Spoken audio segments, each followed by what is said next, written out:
Hi, I'm Tim. Welcome to Watchbox, and thanks for logging on. If you love this watch, email me, tmosso@thewatchbox.com. It's in the description below. Your purchase and pricing email question line for buying this or any watch you see on any Watchbox platform. Reach out to me directly, tmosso@thewatchbox.com. And today we are discussing the original version of Omega Seamaster Planet Ocean. Launched in 2005, this is the standard Planet Ocean automatic, and this example was retailed in 2007. It's 45.5 millimeters in stainless steel, 15.3 millimeters in thickness, making it one of the thinnest ever Planet Ocean models. And then it's 51.5 millimeters lug-to-lug with a link-to-link distance, the absolute distance across the wrist, of 56.5 millimeters with a 22 millimeter spacing between the lugs. Now throw this watch on the wrist, and it's substantial. I wouldn't necessarily wear it on a wrist smaller than mine. As big as it is, I'd say you want your wrist to be at least 16 centimeters circumference like mine or larger. I'd even say this watch is a bit large for me, but it does sit securely. And you'll note that the watch actually rides pretty low for a Planet Ocean, especially with the cupped case back. It nestles down even thinner than the case measurement itself, which allows this to be a rare Planet Ocean that you could wear with a tighter sleeve or formal attire. Now, taking a quick look at the bracelet, looks like our watchmaking department shrink wrapped this one, so it's sealed for your protection. You can see it's a handsome look, and it's a solid bracelet. Oval cross section, a little bit unusual for a sports watch bracelet, but satin finish across the top, polish on the side. You can see these early Planet Ocean models used pin sleeve removable links, so you'll need a block and a punch to size that at home, but it will stay resolutely put once closed.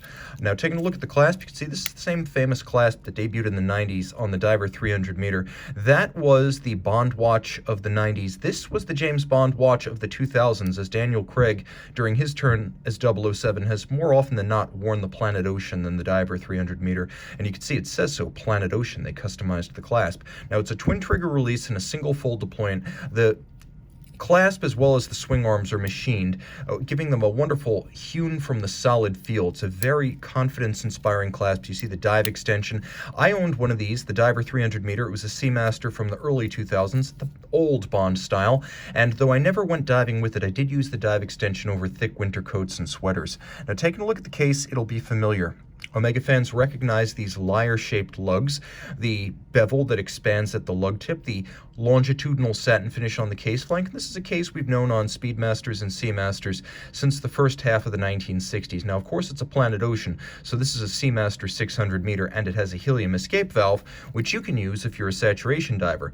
When helium that may build up in the watch during the dive attempts to escape as you decompress and return to the surface, the internal pressure of the watch will hit about 2-3 bar, and at that point, 2-3 bar beyond the external pressure will open the valve. Provided you've screwed it out, the helium will be allowed to vent so it doesn't blow out the seals or the sapphire. The dial is upscale. As you can see, it features applique indices and a lovely vintage evocative set of broad arrow hands for the minutes and hours, applique Omega logo, and a little tip of the seconds hand in orange, which has been the signature color of the Planet Ocean line, and a color frequently associated with the vintage Seamasters.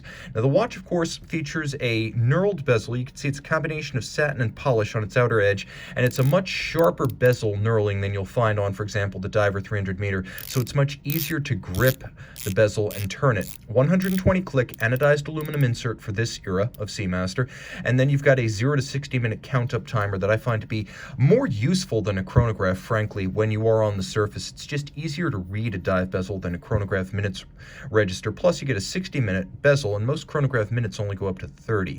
Now, you have hacking or stop seconds, and you have a quick set system for the date, so you can rapidly cycle the date. Screw down crown naturally, tri-Arabic numerals in a vintage font, good looking dial, matte black to resist glare, and then on the reverse side of the watch you can see the traditional Seamaster hippocampus or seahorse. And inside these first generation Planet Oceans you have the caliber 2500. It's based on the ETA 2892A2, but it is upgraded and made coaxial. So the power reserve goes from 44 hours to 48 hours, and the watch has a free sprung balance instead of a mobile stud index for more precise regulation and greater shock tolerance.